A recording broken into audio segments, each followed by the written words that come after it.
நண்பா, ரொம்ப ரொம்ப முக்கியமான ஒரு தகவல் வந்திருக்கு. இந்த தகவலுக்காகத்தான் நீங்க எல்லாரும் ரொம்ப ஆசையா வெயிட் பண்ணிக்கிட்டு இருந்தீங்க. அந்த விஷயம் என்னன்னா, நம்ம ட்ரீம் 11 இருக்குல்ல, அதுக்கு தடை வரல. ஆமா, கோர்ட் ஒரு முக்கியமான தீர்ப்பை சொல்லியிருக்காங்க. என்னடா இது, திரும்பவும் பணம் கட்டி விளையாடுற போட்டி எல்லாம் அலப்பறை ஆரம்பிக்குதான்னு கேட்டா ஆரம்பிக்குது. உண்மையிலேயே இந்த செய்தி ட்ரீம் 11 மை 11 சர்க்கிள் அது மாதிரி இருக்கிற எல்லா ஃபேண்டசி ஆப்ஸுக்கும் ஒரு உயிர் பிச்சை கொடுத்த மாதிரி தான். சுப்ரீம் கோர்ட்ல இருந்து வந்திருக்கிற அந்த மாஸ் நியூஸ் என்னன்னு நான் இப்போ உங்களுக்கு விலாவாரியா சொல்றேன். அப்ப பாருங்க, சுப்ரீம் கோர்ட்ல இன்றைக்கு முதல் விசாரணை நடந்திருக்கு. இந்த ஃபேண்டசி கேமிங் ஆப் பில் சம்பந்தமா முதல் முறையா சுப்ரீம் கோர்ட் இதை விசாரிச்சிருக்காங்க. 4ஆம் தேதி நவம்பர் மாசம் இந்த வழக்கு விசாரணைக்கு வந்துச்சு. 4ஆம் தேதி அவங்க வச்சிருந்த அந்த தேதியில இந்த வழக்கு விசாரணைக்கு எடுக்கப்பட்டது. இந்த விசாரணை முடிஞ்சதுக்கு அப்புறம் நாம தைரியமா சொல்லலாம், ட்ரீம் 11 மை 11 சர்க்கிள் MPLன்னு எல்லா ஃபேண்டசி கம்பெனிகளுக்கும் பயங்கரமான ஒரு ரிலீஃப் கிடைச்சிருக்கு. ஆமாங்க, ஃபேண்டசி கம்பெனிகளுக்கு ஒரு பெரிய நிம்மதி. கிட்டத்தட்ட 2-3 மாசமா அவங்க எதிர்பார்த்து காத்துக்கிட்டு இருந்த பெரிய நிம்மதி இப்போ அவங்களுக்கு கிடைச்சாச்சு. சுப்ரீம் கோர்ட் என்ன சொன்னாங்க, கவர்மெண்ட் என்ன பக்கம் எடுத்தாங்க, அதையும் சொல்றேன். எங்க பிசினஸ் மொத்தமா நின்று போச்சு. ஹெட் டிஜிட்டல் சார்பா ஆஜரான வக்கீல் தன்னோட கேஸை வச்சார். பாருங்க, எங்களுடைய பிசினஸ் பூஜ்ஜியம் ஆகிடுச்சு. எல்லா ஃபேண்டசி கம்பெனிகளோட வியாபாரமும் முற்றிலும் பூஜ்ஜியம் ஆயிடுச்சு. ஏன்னா நீங்க திடீர்னு ஒட்டுமொத்தமா ஃபேண்டசி ஆஃபை கதம் பண்ணிட்டீங்க, பூஜ்ஜியம் பண்ணிட்டீங்கன்னு சொன்னாரு. அதுக்கு மத்திய அரசு என்ன சொன்னாங்கன்னா, மத்திய அரசு சட்டம் கொண்டு வரவில்லைன்னு அரசாங்கம் சார்பா ஆஜரான சாலிசிட்டர் ஜெனரல் தெளிவா சொன்னாரு. பாருங்க, இப்போதைக்கு மத்திய அரசு சட்டமே கொண்டு வரல. லோக்சபா ராஜ்யசபால மசோதா பாஸ் ஆகி இருக்கலாம், ஆனா மத்திய அரசு இதுவரைக்கும் இதை நோட்டிஃபை பண்ணல. மத்திய அரசு இதை சட்டமாக்கல.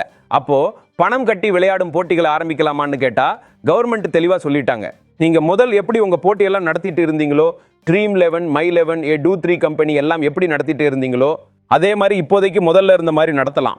இப்போதைக்கு நடத்தலாம்னு அரசாங்கம் தெளிவா சொல்லியிருக்காங்க. ஏன்னா கம்பெனிக்காரங்க எங்க பிசினஸ் மொத்தமா நின்று போச்சுன்னு சொன்னப்ப அரசாங்கம் சரி ஒரு வேலை செய்யுங்க, நீங்க முதல் எப்படி வேலை செஞ்சுட்டு இருந்தீங்களோ இப்போதைக்கு அதே மாதிரி செய்யுங்க.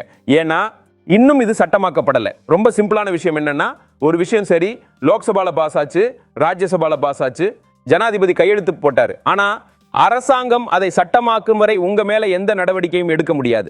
இந்த உத்தரவு எல்லா கம்பெனிகளுக்கும் பொருந்தும். நான் உங்களுக்கு சொல்றேன், அந்த A23 சார்பா ஆஜரான வக்கீலுக்கு தான் அரசாங்கம் சொன்னாங்க. ஆனா இது எல்லா கம்பெனிகளுக்கும் எல்லா ஃபேண்டசி ஆப்களுக்கும் பொருந்தும். அதாவது அரசாங்கம் இதை சட்டமாக்கும் வரை உங்க கடையோட ஷட்டர் இப்போ ஒரு தடவைக்கு திறந்துருச்சு. சட்டம் வர்ற வரைக்கும் உங்களுடைய பழைய ஸ்டைல்ல என்ன வேலை செஞ்சுட்டு இருந்தீங்களோ அந்த வேலையை தொடர்ந்து செய்யலாம்னு சொல்லியிருக்காங்க. சட்டம் வந்தா அப்ப எல்லாம் க்ளோஸ். கூடவே இதையும் சொன்னாங்க, சட்டம் வந்துட்டா அப்ப இந்த விஷயங்களை நீங்க நிறுத்த வேண்டியது வரும். ஆனா இப்போதைக்கு யாரையும் நிறுத்தணும்னு நாங்க சொல்லல. யார் வேணும்னாலும் எப்படி வேணும்னாலும் இப்போ பழைய ஸ்டைல்ல எல்லா வேலையும் செய்யலாம். ஆனா சட்டம் வந்தா அப்ப நீங்க எல்லாத்தையும் நிறுத்தணும். அப்போ கம்பெனிகள் ஆரம்பிக்குமா, அப்போ கம்பெனிகள் திரும்பவும் வேலையை ஆரம்பிக்குமா? இந்த கேள்வி இப்போ எழும் புது. எல்லாரும் இதை தெரிஞ்சுக்க ஆசைப்படுறாங்க. திரும்பவும் பணம் கட்டி விளையாடும் போட்டி நடக்குமா? இதுவும் எல்லாரும் தெரிஞ்சுக்க ஆசைப்படுற இன்னொரு கேள்வி. என்னை பொறுத்த வரைக்கும் பாருங்க, இது ரொம்ப சிம்பிள். ஒரு விஷயம் சட்டம் ஆகாத வரைக்கும், நீங்க நோட்டிஃபை பண்ணாத வரைக்கும் நீங்க என்ன வேணும்னாலும் செய்யலாம். Dream 11 my 11 circle MPL A23 சட்டம் பாஸ் ஆகிறதுக்கு முன்னாடி எப்படி ஆபரேட் செஞ்சாங்களோ அதே மாதிரி இப்போவும் ஆபரேட் பண்ணலாம். முழுசா அவங்க வேலையை தொடரலாம். அப்போ பாருங்க, அரசாங்கம் இதை நோட்டிஃபை பண்ணலைன்னா, அரசாங்கம் இதை சட்டமாக்கலைன்னா, அதாவது அரசாங்கத்துக்கும் ஒருவேளை இது புரியுதுன்னு நினைக்கிறேன், இந்த வியாபாரத்தை நிறுத்தினா லட்சக்கணக்கில் கோடிக்கணக்கில் நஷ்டம் வரும். லட்சக்கணக்கான கோடி வேலை வாய்ப்புகள் பறிபோகும். ஒரு முழு இண்டஸ்ட்ரியே காலியாகிடும். அதோட தாக்கம் நம்ம இந்தியாவோட ரொம்ப பாப்புலரான கேம் கிரிக்கெட் மேலேயே விழும். பாருங்க, இந்த ஃபேண்டசிக்கான மசோதா பாஸ் ஆன பிறகு என்ன தெரிய வந்துச்சுன்னா, IPLோட மதிப்பே குறைஞ்சிருக்கு.